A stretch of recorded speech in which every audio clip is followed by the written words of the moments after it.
Halo, nama saya Hafi, bisa dipanggil Havos atau Hivis juga bisa. Ini namanya Nama saya Akil, bisa dipanggil Akil. Mengo. Oke, betul. Bisa dipanggil Akil. Dan ini Kalau namanya saya nama panjang. nama Nama panjang ada nama pendek. nama pinjing aja. Nama pinjing. Kalau nama pinjing itu Ini nama panjang. Oh, nama dong. panjang. Oke, nama panjang saya Ahmad Zokta Mulia, tapi biasanya dipanggil Okta. Tapi kalau lebih panjang lagi ada Okta kayak gitu. Nah, itu ada panggilan lagi. Nah, gitu. Itu guyonan tahun berapa ya? Kemarin, Mas. Jamet kemarin. Enggak apa-apa itu. Terus sekarang kuliah kerja atau Nah, sekarang kebetulan saya lagi kuliah di mana ya? Di belakang, di UIN, namanya Raden Mas Said Surakarta. Oh, sekarang diganti ya? Dulu kan IAIN. Iya. Iya, betul, Pak. Dulu IAIN, sekarang jadi UIN. itu sejarahnya bisa diganti itu tahu nggak apa? Kebetulan itu sejarahnya diganti UIN itu karena pas ketika angkatan saya baru masuk. Jadi angkatan saya baru masuk, saya dalam 1 semester, tiba-tiba diganti dengan UIN karena basisnya dan gedungnya dan lain-lain itu sudah mencukupi dengan nama UIN gitu. Oke. Jadi kalau saya IAIN itu institut ya? iya betul. Oke. Sekarang jadi UIN karena universitas. Universitas gitu. Kalau tinggal di rumah, Kalau rumah saya kebetulan saya di Klaten, Mas. Klaten. Kelihatannya daerah mana itu mas? Itu di Troco, Mas. Itu di Troco itu Burung. Kidul. Enggak sih, sebenarnya dataran biasa. Cuman di Klaten itu daerah yang asri. Asrinya bagaimana? Kalau di Padahal Klaten itu bersinar bukan asri. iya.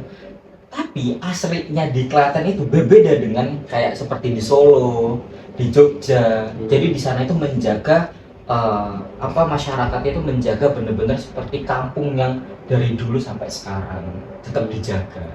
Itu Pak. Tapi kok Pucuk itu kalau nggak salah itu daerah Klaten yang paling pucuk ya. pucuk, Makanya- pucuk banget. Iya, Makanya namanya Trucuk. Iya. Iya. Kalau Trucik Beda. beda lagi. Beda lagi. Maaf Bro. Ini Terus? Ini tinggal di Klaten. Iya betul. Kalau di Klaten, Beda. beda. Oh ya, ini kita mau membahas tentang penggadaian. Oh gitu. Iya. Apa itu gadai, Mas? Kira-kira apa itu Oh, guys? sebelumnya, ini di UIN itu Anda mengambil jurusan apa? Oh, Sebelum pembahasan. Sebelum masuk pembahasan itu Anda di situ mengambil jurusan apa? Nah, kebetulan saya lebih senang di dunia hukum. Saya dari SMA, mulai dari sebelum MTS pun, saya dari SMP pun saya lebih senang di dunia hukum. Karena apa? Menurut saya di dunia hukum itu kita bisa melihat fakta-fakta, kita bisa melihat dasar-dasar seseorang. Ketika orang melakukan kesalahan apapun, kita bisa tahu oh dasarnya seperti ini. Nah, makanya saya lebih berminat di dunia hukum. Dunia hukum belum tentu dunia politik. Hukum ada banyak loh. Ya, Hukum ngambil ada jurusan banyak. hukum. Nah kebetulan di UIN itu ada namanya hukum ekonomi syariah. Oh. Nah di situ saya ngambil di hukum ekonomi syariah. HES, Iya betul, HES itu. Singkatnya HES. singkatannya HES. Betul itu. Oh ya, setelahnya kita mau bahas tentang gadai kayak tadi. Bentar. Belum, saya juga mau tanya. Di UIN sampean itu semester berapa? Oh, alhamdulillah sih sebenarnya saya lagi semester 6. Oh, alhamdulillah. Alhamdulillah. Rencana mau sampai kumlot apa? Kumlot itu Mau ngejar kumlot apa enggak? kalau kata pepatah senior itu lulus itu bukan tentang harus cepat, Benar. tapi harus tepat waktu. Sip, benar. Kumlot. Kumlot Itu di UMS itu. Itu M kumlot. Oh itu. itu. Ya kita mulai pembahasan tentang gadai. Apa itu gadai, Mas? Nah, gadai di sini tuh bermacam-macam, Mas. Kenapa Anda ketawa? Ketawa. Kecepit. Kok kejepit? Mohon maaf itu. Oke. Nah, gadai itu sebenarnya kayak kita nitipin barang ke seseorang. Oke. Contohnya kayak saya, ini kan namanya Akil. Saya menitipkan korek kepada dia, Iya. tentang korek kepada dia, tapi dia menganggarkan korek ini dengan harga. Contoh dengan harga, korek ini harganya 3.000. Saya ingin butuh 3.000. Saya harus menitipkan barang ini kepada Akil supaya saya mendapatkan uang 3.000 dari uangnya Akil. Itu gadai secara formal. Kalau gadai secara syariah itu gimana, Mas? Nah, jauh sebelum ya kita bahas tentang gadai syariah dan konvensional atau umum itu ya Mas. Kita harus tahu dulu gadai ini sebenarnya tuh apa sih? Iya, benar. Gadai itu sebenarnya apa? Nah, Itu yang saya mau tanyakan tapi lupa. Nah, sebenarnya gadai ini kan sangat populer sekali kan di masyarakat. Iya sih. Sangat populer sekali. Bahkan kita tidak asing dengan pembahasan tentang gadai, apa-apa gadai itu udah hal-hal yang biasa di Iya. dalam telinga kita. Dalam keseharian kita pun pasti ada dalam diri kita yang digadaikan, pasti ada. Entah keluarga yang baik-baik pun. Yang penting jangan gadai ginjal. Betul sekali itu. Makanya, nah sebenarnya gadai itu salah satu alternatif untuk tambahan dana, gitu, tambahan dana yang cepat. Nah, jadi gadai ini kenapa bisa ada? Yaitu karena di sini sebuah alternatif untuk membangun masyarakat bisa mencukupi kebutuhannya, begitu. Gadai apa namanya? Konvensional ya? Ya, gadai namanya ada dua, gadai syariah dan konvensional. Oh ya. Nah, konvensional itu kalau di masyarakat itu umum lah, umum gitu, apa gadai umum biasanya. Nah gitu. Kalau yang gadai syariah, Nah, berbalut. kalau gadai syariah itu kan pastinya harus berpatok pada prinsip-prinsip Islam, Oke. gitu. Jadi harus berprinsip Islam, tidak berbeda dengan gadai umum. Kalau gadai umum ya sekedar kita gadai. Maksudnya, bentar. Maksudnya dalam prinsip Islam itu gimana? Coba dijelaskan secara rinci lah. Secara Nah, gadai supaya orang-orang itu tidak betul. apa ya? Bentar. Terus Nah, gadai syariah sendiri itu sangat berbeda dengan gadai umum. Nah, kalau gadai syariah itu yang dikenal juga sebagai ar-rohan. Ar-rohan itu adalah Arohan. iya, rohan. Rohan itu adalah sebuah transaksi hutang piutang dengan syariat Islam. Nah, ar-rohan ini adalah yang membedakan adalah tidak ada bunga, tidak mencari keuntungan. Gitu. Jadi di dalamnya tidak ada bunga, tidak seperti kita meminjam barang pada bank yang konvensional, bank-bank umum itu berbeda itu. Anggrek apa melati atau bunga kan bunga. Bukan bunga itu. Maksudnya bunga itu kayak uang tambahan gitu loh. Iya, tahu. Nah, kebetulan Mas, gadai syariah juga itu harus dilakukan berdasarkan prinsip tolong menolong di dalam. Nah, jadi tanpa mencari keuntungan, yang harus penting itu adalah itu. Jadi prinsip yang harus diutamakan dalam gadai syariah itu adalah tolong menolongnya tanpa mencari keuntungan. Sedangkan dari gadai konvensional itu memberikan gadai yang biasanya memperoleh keuntungan dengan mengenakan bunga atas modal yang dipinjamkan. Bunganya juga nggak sedikit kalau konvensional. Betul, makanya kita harus lebih mengenal, masyarakat pun harus lebih mengenal tentang sistem gadai itu seperti apa. Jadi nggak cuma kita tidak punya uang, kita ingin menggadaikan sesuatu di gadaian yang tidak jelas, gadai-gadai yang belum resmi, gadai-gadai yang nggak tahu ini arahnya mau kemana, sebenarnya tujuannya untuk apa, kita harus mencari itu. Nah, itu yang sebenarnya kita harus cari tahu tentang gadai syariah dan konvensional tersebut. Sekarang kan banyak kan gadai-gadai yang online itu kan masih banyak. Itu tanggapan Anda itu gimana? Gadai-gadai online itu yang seperti apa? Itu bisa Itu bukan gadai, itu namanya pinjol. Pinjol. Pinjol. Oh, beda ya? Gadai sama pinjol. Bedo kamu tuh.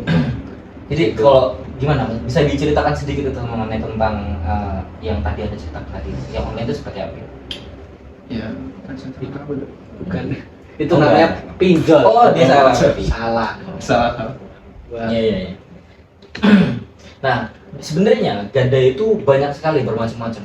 Kalau gadai-gadai yang besar tuh yang kita tahu, yang logo yang warna hijau, nah itu gadai-gadai yang udah resmi. Itu gadai-gadai yang sudah besar. Dia ada jaminannya. Jadi dia punya 2 cabang. Pertama ada gadai syariahnya dan juga ada gadai konvensional. Nah, kalau konvensional itu yang bisa kita sebut dengan umum lah bahasanya begitu. Nah, itu gadai dari sebuah gadai. Kalau rohon tadi gimana? Penjelasan Nah. rohon. Rohon itu gini, di dalamnya itu ada prinsip tolong menolong. Contohnya di dalam, saya pengusaha gadai, saya pengusaha dengan berbasis syariah. Anda yang menggadaikan motor Anda dengan motor Anda itu Vario dengan harga 5 juta misal itu Oh, misal Gadai. menggadai, misalkan pasaran motor Anda itu 5 juta, menggadaikan dengan saya akan memberikan Anda 5 juta juga, karena di sini saya menolong. Oh, pasarnya di sini harga Vario itu 5 juta, saya akan memberikan 5 juta juga dengan jaminan motornya saya yang pegang, itu jaminannya. Itu menggadaikan. Jadi gadai itu adalah sebuah barang atau sebuah di dalamnya ada transaksi yang ada jaminannya. Gadai itu seperti itu. Jadi bukan hanya sekedar saya minjem uang, tapi jaminannya apa? Nah itu. Kalau ada 2 jaminan itu, ada jaminan diri, ada jaminan barang. Kalau jaminan diri itu adalah utang piutang. Iya, utang. Kalau saya ngutang ke bank, itu jaminannya diri saya. Karena apa? Saya mengajukan identitas diri saya. Ketika saya tidak bisa membayar, jaminannya adalah diri saya. Tapi ketika kita gadai barang, itu adalah sama utang piutang, tapi menjaminkan adalah sebuah barang. Itu yang kita harus pahami. Beda gadai dengan utang di situ. Oh, gadai itu. Kalau gadai ginjal itu gimana? Nggak boleh. Nggak boleh itu. Kalau gadai ginjal takutnya. Saya juga nggak pernah dengar gadai ginjal itu nggak pernah. Nggak pernah dengar kayak gitu. Ada. Nggak Takutnya pernah. nanti apa? Apa coba? Ginjil, Enggak. jadi ganjil. Geminjal. Nah, di sini Mas, yang paling seru itu sampai penggadaian syariah itu banyak yang diminati sekarang, Mas. Banyak sampai orang non muslim pun yang dia nggak tahu bisa keikutan. Karena apa? Di dalamnya ada prinsip tolong menolong di dalamnya. Gitu. Di dalamnya Saya mau tanya, itu kalau mencari keuntungannya pegadaian syariah gimana ya? Kalau emang nggak betul. nggak Pertanyaan bisa, yang tepat. nggak ada bunganya, itu mencari keuntungannya gimana? Nah, betul. Di sini kita bisa bahas gadai konvensional dan gadai syariah. Gadai syariah itu bagaimana sih cari keuntungan? Nah itu Oh, pasti kan orang-orang pada bertanya-tanya kan. betul gitu kan. Jadi kayak, loh kok bisa dia menggaji karyawannya, dia bisa membangun gedung-gedungnya lagi, memperbaiki itu sampai bisa nyumbang dan sebagainya. Mengimprove perusahaannya. Iya, mengimprove perusahaannya. Itu sebenarnya di dalam gadai syariah itu ada namanya ini akad Mana?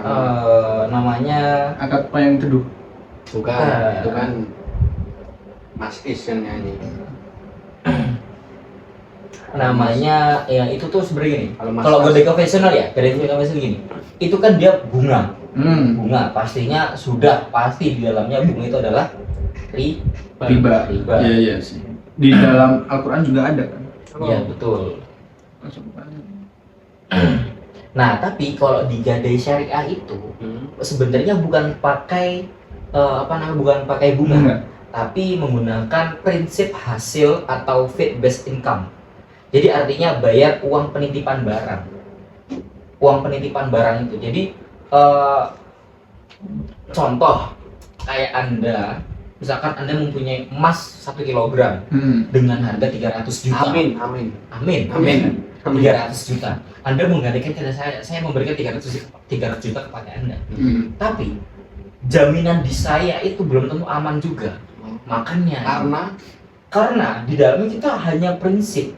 Kita tidak tahu di dalam kesepakatan sebuah kontrak itu ada namanya apa itu? Lupa saya. Jadi ketika hal-hal yang tidak diinginkan itu bakal hilang dengan tidak bakal diapapun itu. Contoh misalkan Anda menitipkan emas 1 kilogram ke saya, terus tiba-tiba ada kejadian bencana alam atau kejadian pencurian.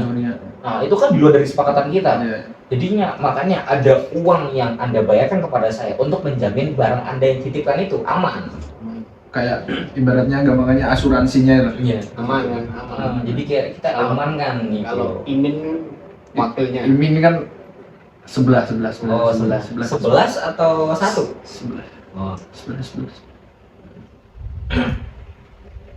Nah gitu Mas, dari pembahasan tentang gadai-gadai itu seperti itu. Gadai syariah, gadai konvensional itu seperti itu. Gadai-gadai itu seperti itu. Makanya kita jangan terkecoh. Kita ingin menggadaikan sesuatu, langsung udah gadai di situ murah, gadai di situ enak, cepet. Gadai di situ jangan terkecoh dengan itu. Makanya kita harus menggadaikan, kita harus tahu gadai itu tujuan, sistemnya apa, gitunya.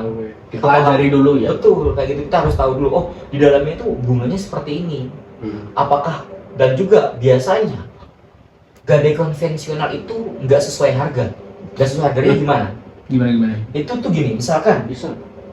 motor Anda itu pasarannya harga 10 juta. Ibaratnya 10 juta. Anda menggadaikan ke saya, ingin uang 10 juta juga. Itu tidak bisa.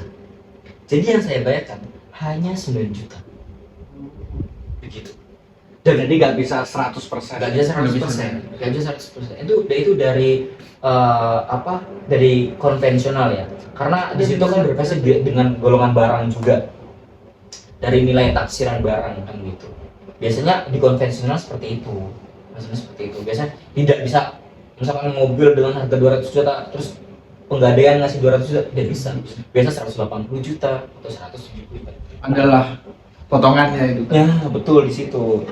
Dan lebih parahnya lagi di konvensional itu ada bunganya. Jadi kita dapat hanya uang 180 juta tapi kita membayar sampai 200 juta lebih.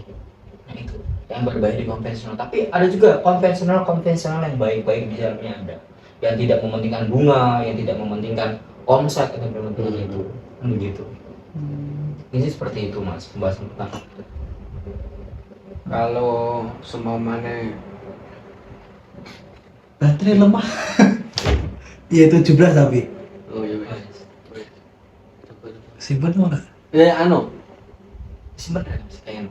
Iki lanjut. Oh jalan tuh wis kok Tiga. diketok anu ya. Siap. Si. Rokok. Sendi. Iya kuwi rokok. Iki lho. Iya, ora situ muda. Ora situ pokok.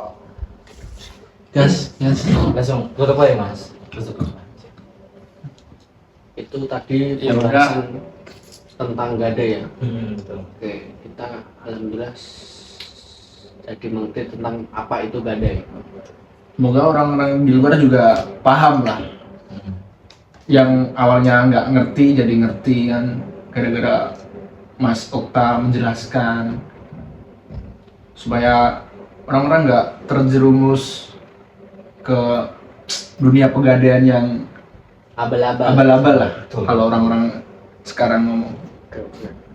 Udah kita tutup pembicaraan kita hari ini. Terima kasih Mas. Makasih ya Bang Okta Vianus Mania nih. Bukan. Terima Bukan. Ikti itu. Oh, RR Ikli Okta. Hari kota. Oh,